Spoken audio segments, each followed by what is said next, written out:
Welcome to Penrose Learning, where we make understanding easy.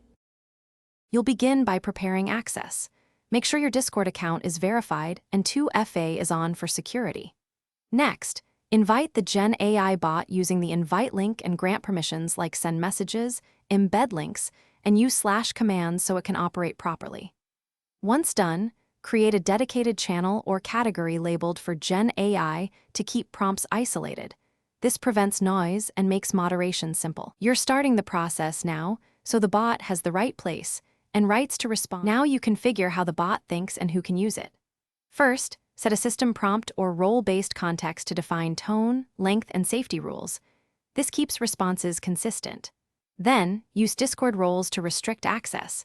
Make a Genai role for power users and one for read-only observers. Also, enable /commands and tune rate limits to prevent spamming, and set attachment size limits so large files don't break the workflow. These steps control behavior and keep the server stable. Finish by testing thoroughly.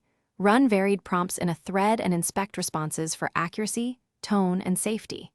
Make sure to save effective prompts as templates so you can reuse consistent instructions and reduce errors. Once templates are saved, enable moderation rules or auto-moderation to filter unsafe content. If something breaks, check the bot's online status, confirm channel and role permissions, and verify your API quota or rate limits. That single troubleshooting step solves most issues quickly. Thanks for watching. If this was helpful, leave a like and consider subscribing. See you next time.